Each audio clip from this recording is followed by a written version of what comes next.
সবাইকে আমার চ্যানেলে স্বাগত।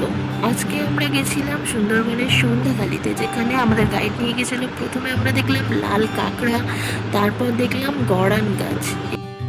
স্টুডেন্ট আছে তাদের ক্ষেত্রে একটু সুবিধা হবে।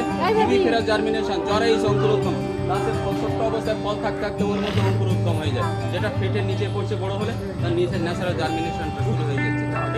এরপর আমরা দেখলাম হেতাল গাছ, এটা হচ্ছে হেতাল গাছ। এরপর আমরা দেখছি খলিশা গাছ। এই যে গাছটা তোমরা দেখতে পাচ্ছ, খলিশা গাছ, এই খলিশা গাছের মধ্যে প্রচুর ফেমাস, একটা সুন্দর বিক্রি। এরপর আমরা দেখতে পেলাম হরিণ। দেখতে পাচ্ছ কত হরিণ একসাথে জল খেতে এসছে। এরপর আমরা লঞ্চে করে যেতে যেতে বাঘের অপেক্ষা করছি, কখন আমাদের বাঘের দেখা মিলবে।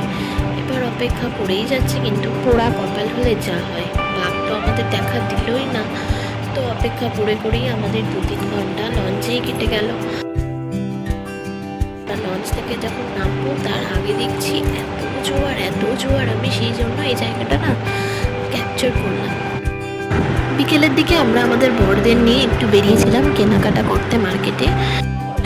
সকাল হতেই সবাই লাগেজ গুটিয়ে বেডটি খেয়ে আমরা চলে এলাম লঞ্চ ঘাটে বাড়ি ফেরার উদ্দেশ্যে। আমাদের লঞ্চ এলেই আমরা উঠে পড়বো, এবার বাড়ি চলে যাব। তো এবার আমরা সুন্দরবনকে টাটা করে চলে যাচ্ছি বাড়ির দিকে।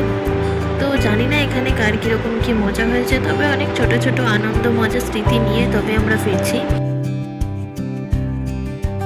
বৃষ্টি হচ্ছে, চারিদিকে পরিবেশটা এত সুন্দর লাগছে। সুন্দরবনে আর কিছু পাওয়া যাক না যাক, একটা ফ্রেশ এয়ার যে এখানে পাওয়া যাচ্ছে না, তো এটা ফিল করার মতো সত্যি। তো এই সুন্দর একটা পরিবেশ ফিল করতে করতে, বৃষ্টির একটা ওয়েদার নিয়ে গান শুনতে শুনতে আমরা চললাম বাড়ির উদ্দেশ্যে। দেখা হচ্ছে তোমাদের সাথে নেক্সট ভিডিওতে। আজ এখানেই শেষ করলাম, টাটা।